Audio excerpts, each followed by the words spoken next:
When you're learning to drive, practicing with friends or family members can be a useful resource, especially with how busy driving instructors are at this moment. In this clip though, it is a provisional licence holder driving, but it's not a qualified instructor in the passenger seat.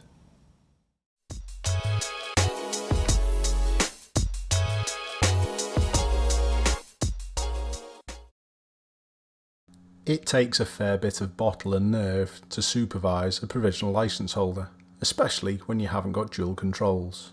So I've got nothing but admiration for this guy.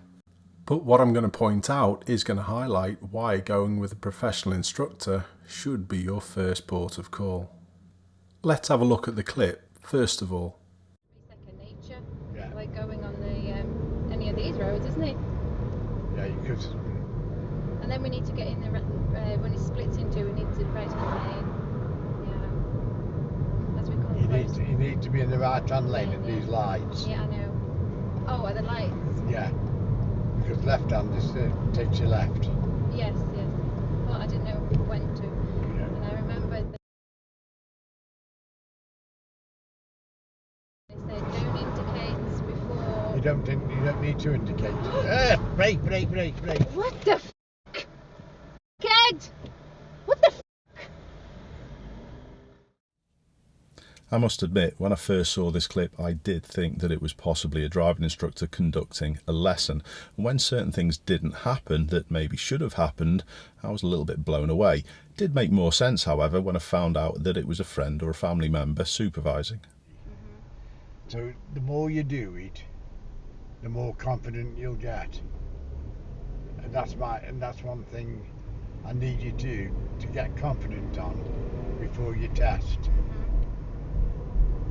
The first part of this clip looks as though they're both trying to memorise a test route. They seem to be discussing what they should be doing at a junction without actually seeing it. Oh yeah, I've got That's to what be. you want, one of them. Yeah. I've got to be so confident on the A500, like it's got to be second nature. Yeah. Like going on the any of these roads, isn't it? Yeah, you could. And then we need to get in the when it splits in two, we need to right hand lane. Finding the correct time to talk is an important skill that driving instructors must be able to do. You shouldn't really be talking when the pupil needs to be concentrating on something that involves a higher risk. And this is what failed to happen in the clip. As they were approaching the junction where the car pulled out, they were still talking and they failed to pick up on the clues. Yeah. As we come You need to be in the right hand lane at these lights. Yeah, I know. Oh, are the lights? Yeah. Because left hand just takes you left. Yes, yes. Well, I didn't know when to. Yeah. And I remember they said don't indicate before. If you look to the right, you can clearly see the black car waiting to emerge from the junction. And something else that was missed was the gap left in the queue in traffic.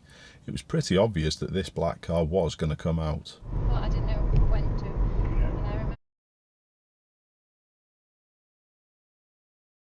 And I remember they said don't indicate before. You don't need.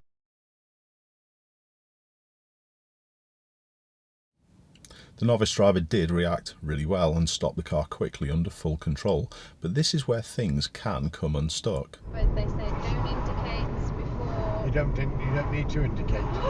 Brake. What the f***? Kid! What the f***?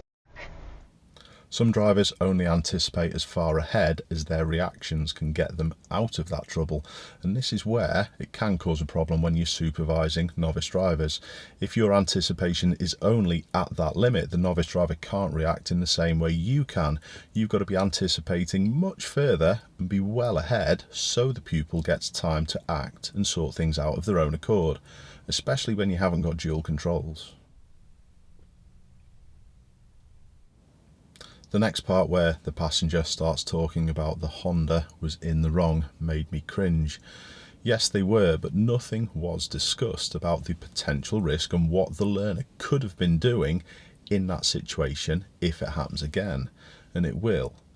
It wouldn't be any help if a kid ran out, pointing the finger and saying, they shouldn't have done that. What the f***? I broke as hard as I could. Very well. You did very well. What the You were in the wrong anyway. Pulling out like that? What the f***? Even if he was giving way to him, He still should have wasn't. made sure it was Yeah, safe. safe.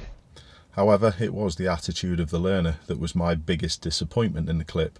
The constant swearing, I'm sure, was accompanied by some gestures towards the other driver, and this wasn't corrected. He still should have wasn't. made sure it was Yeah, safe. safe. What the kid?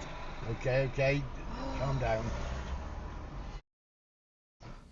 I know the passenger did tell the driver to calm down, but I do dread to think what this anger is going to develop into the future. I'm going to stop well behind him because he's going to try all sorts on me now. Kids!